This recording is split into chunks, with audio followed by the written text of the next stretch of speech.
Adobe का stock मैं बहुत डिटेल के साथ आपके साथ ब्रेक डाउन करता हूँ। तो हम्म।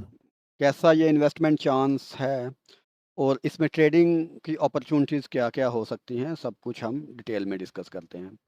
तो ईयरली हम्म। चार्ट तो इसका ये बहुत लंबा एरिया है, बहुत बड़ा एरिया है अडोबी का। तो हम्म। ये तो शायद यहाँ तक आते-जाते काफ़ी लंबा टाइम लग जाए। तो ईयरली को हम फ़िलहाल इग्नोर करते हैं, हम मंथली में इसको देखते हैं कि मंथली में हम्म। इसका सिनेरियो क्या है। तो मंथली में लास्ट स्विंग हमने जैसा कि डिस्कस करनी होती है, हम लास्ट स्विंग को अगर देखें तो ये इसका लास्ट हाई था प्रीवियस लास्ट लो था प्रीवियस लो और इसका ये रिसेंट हाई था, राइट? मार्केट हम्म। यहाँ से नीचे आई, नीचे आई, नीचे आई। तो ये 1, 2, 3, 4 मंथ की ये इसकी मूव थी नीचे की तरफ और जब इसने प्रीवियस लोज़ के पास आई तो प्रीवियस लोज़ पे आकर इसने क्या किया, इसने ये देखें कि यहाँ पर सिर्फ़ और सिर्फ़ प्रीवियस लो की लिक्विडिटी स्वीप की, मंथली प्रीवियस लो की लिक्विडिटी स्वीप की, हम्म। राइट? मंथली प्रीवियस लो की लिक्विडिटी स्वीप और उसके बाद ये ऊपर हमारे पास एक फेयर वैल्यू गैप था। तो ये फेयर वैल्यू गैप हमको ये बता रहा था कि माइट बी प्राइस यहाँ से नीचे जाए और नीचे हम्म। जाके ये मज़ीद नीचे जाए या इस एरिया की ये पे जाके इसने कोई रिएक्शन दिखाना होगा तो वो दिखाए, ठीक है? तो ये यहाँ पर हमारे पास first line of defence in monthly भी थी। लेकिन मैंने हम्म। आपको आगे दिखाया कि मैंने इसमें बाय किया हुआ है। ट्रेंड इसका नीचे का था लेकिन मैंने इसको बाय किया हुआ है। क्यों बाय किया हुआ है? ठीक है?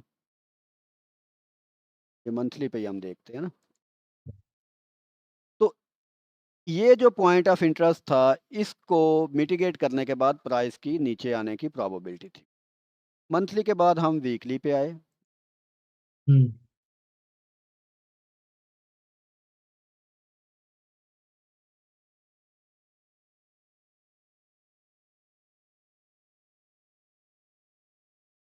मंथली के बाद हम वीकली पे आए तो वीकली में हमने क्या देखा कि पहली बात ये कि यहाँ पर लिक्विडिटी स्वीप हुई वीकली में।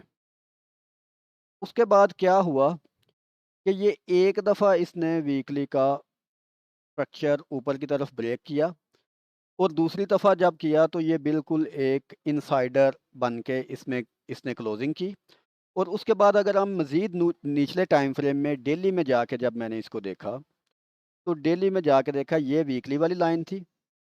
ये इसने डेली में यहाँ पर इसने डेली की लिक्विडिटी स्वीप की, वंस अगेन हम्म। लिक्विडिटी स्वीप की। पहली मंथली में लिक्विडिटी स्वीप की, दूसरी यहाँ से हम्म। प्राइस ने नीचे आके ये जो स्विंग थी इसकी अगेन लिक्विडिटी स्वीप।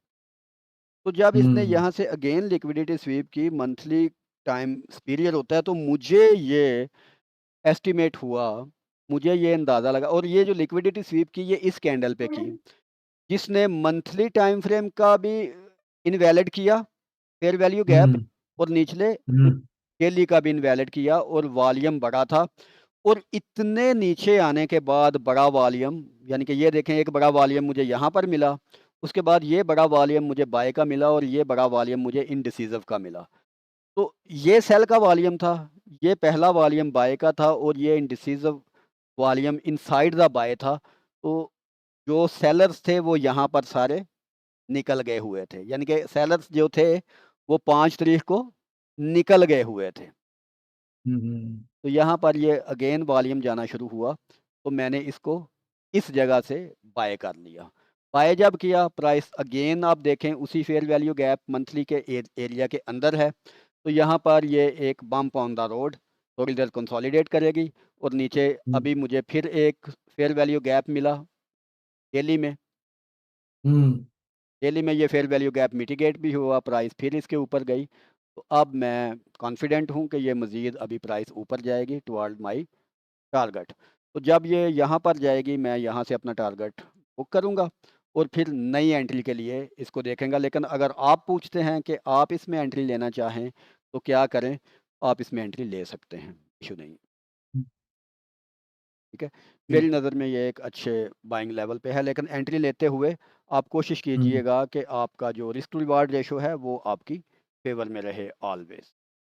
हुँ, हुँ, तो ये एडोबी का डिटेल्ड एनालिसिस है, हुँ, मंथली, हुँ। वीकली, डेली और एग्ज़ीक्यूशन टाइम फ्रेम।